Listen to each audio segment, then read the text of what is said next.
For the full committee, Mr. Raskin. Mr. Chairman, thank you very much, and I appreciate the remark of the gentleman from North Carolina that we should not be here to engage in political rhetoric and exploitation of these terrible events. States, counties, localities all over America are affected by weather calamities that are coming on with extraordinary velocity because of climate change. I want to yield to the distinguished gentleman from California, Mr. Lieu, several minutes in order to pursue his line of questions. Thank you, Ranking Member Raskin. So the majority's witnesses, Mr. Hilton, Mr. Ring, and Mr. Greenhut, are not firefighters. But thank goodness we do have a firefighter on this panel today, Mr. Frevolt, who not only was a firefighter, he was a fire chief. And he, in his testimony, talks about that this is not a traditional wildfire. This is a wildland-urban conflagration. And I'm going to show you in a little bit a video of what was happening. But I just want to explain, when you solve for the wrong problem, not only do you not get the solution, you can cause harm. So Donald Trump has it in his mind that somehow there's a spigot in Northern California, he's going to open a valve and dump water to Southern California. Here are the facts. Southern California's reservoirs are at near record levels when this fire happened. Didn't matter, because Donald Trump then ordered the Army Corps of Engineers to release over 2 billion gallons of water that almost flooded farmland, if not for the local water districts that pushed back. But guess what? This water was saved for the farmers for the summer season when they needed the water.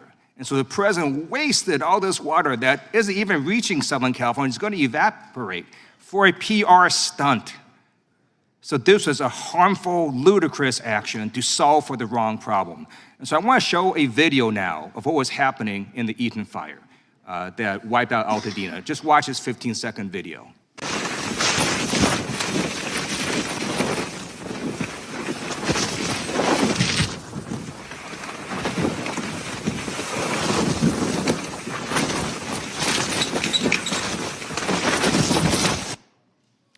That is not a timber harvest problem, not a desalinization problem, not a homeless person problem, not a voter ID problem. That is burning embers being blown by unprecedented Santa Ana winds that reach up to 100 miles per hour. And these burning embers that could be softball size would fly for miles and miles and miles and hit a structure and set that structure on fire. And then that structure became the fuel for the fire. That's what was happening. The structures became the fuel for the fire. And so, Mr. Frevolt, can you talk about, first of all, confirm that that is true, and then explain in your testimony about strengthening sort of these structures with fire-resistant materials? Concur with what you said initially. Repeat the last part of your question, please. In your testimony, you talk about how to harden some of Yes. these structures with fire-resistant materials, which actually is something that might make sense, not for the other random policies that the majority of witnesses are trying to jam through on ideological reasons. I would point to two standing sets of work that we could start on yesterday. The first is the Wildfire Prepared Home designation from the Insurance Institute for Business and Home Safety. That's a package of mitigations that has been proven to be effective on really two things. It is preventative embers getting into structures and then starting the structure itself on fire. And it also helps with low duration, low intensity fire in and around the structure. While those are necessary, they're insufficient when we get high concentrations of structure. We need to get enough of those parcel level mitigations done to protect structure to structure spread. If you just do one here, one there, you'll still lose that piece. The second one comes out of the National Institute for Standards Technology, Technical Note 2205, Hazard Mitigation Methodology. Excellent set of recommendations. Thank you. And let me just say this. It is particularly outrageous for witnesses to somehow blame Democrats. You know who signed CEQA?